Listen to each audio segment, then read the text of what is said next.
The Gospel, according to St. John, chapter 11.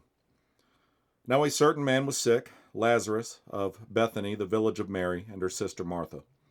It was the Mary who anointed the Lord with ointment, and wiped his feet with her hair, whose brother Lazarus was sick. So the sisters sent word to him, saying, Lord, behold, he whom you love is sick. But when Jesus heard this, he said, This sickness is not to end in death, but for the glory of God, so that the Son of God may be glorified by it. Now Jesus loved Martha and her sister and Lazarus. So when he heard that he was sick, he then stayed 2 days longer in the place where he was.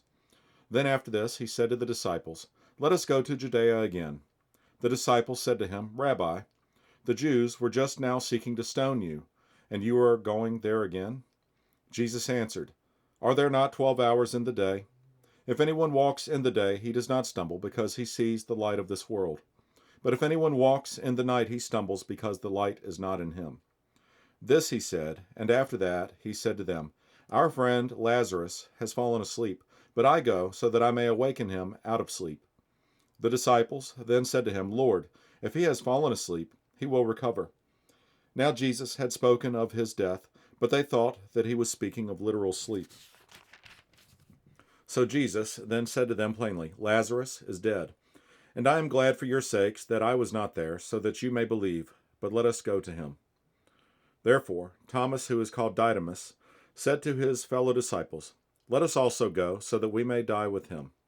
So when Jesus came, he found that he had already been in the tomb 4 days. Now Bethany was near Jerusalem, about 2 miles off, and many of the Jews had come to Martha and Mary to console them concerning their brother. Martha, therefore, when she heard that Jesus was coming, went to meet him, but Mary stayed at the house. Martha then said to Jesus, Lord, if you had been here, my brother would not have died.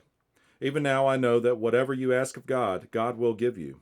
Jesus said to her, Your brother will rise again. Martha said to him, I know that he will rise again in the resurrection on the last day. Jesus said to her, I am the resurrection and the life. He who believes in me will live even if he dies. And everyone who lives and believes in me will never die. Do you believe this?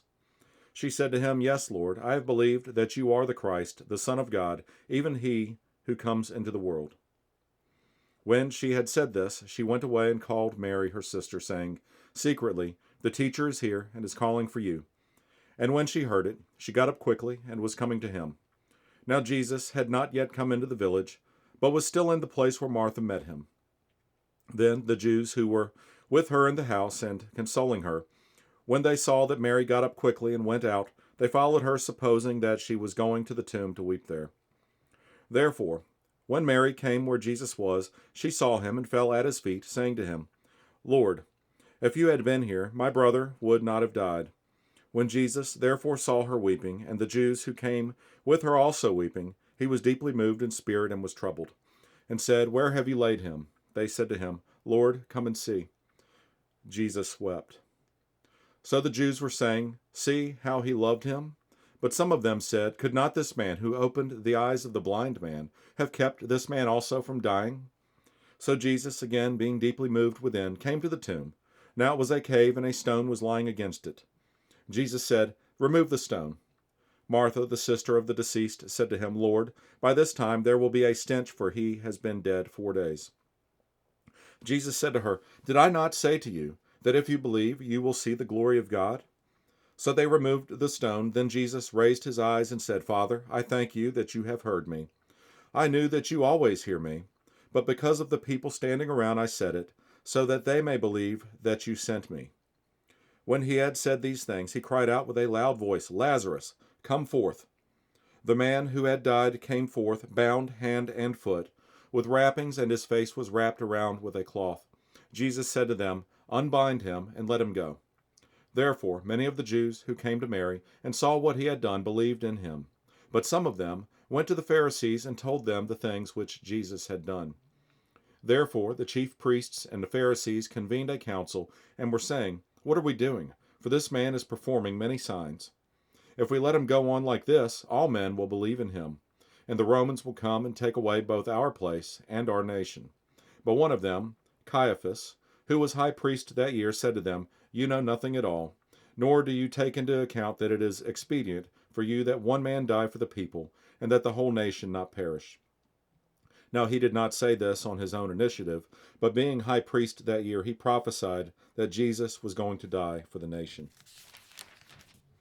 And not for the nation only, but in order that he might also gather together into one the children of God who are scattered abroad. So from that day on, they planned together to kill him. Therefore, Jesus no longer continued to walk publicly among the Jews, but went away from there to the country near the wilderness, into a city called Ephraim, and there he stayed with the disciples. Now the Passover of the Jews was near, and many went up to Jerusalem out of the country before the Passover to purify themselves. So they were seeking for Jesus, and were saying to one another as they stood in the temple, "What do you think, that he will not come to the feast at all?" Now the chief priests and the Pharisees had given orders that if anyone knew where he was to report it, so that they might seize him.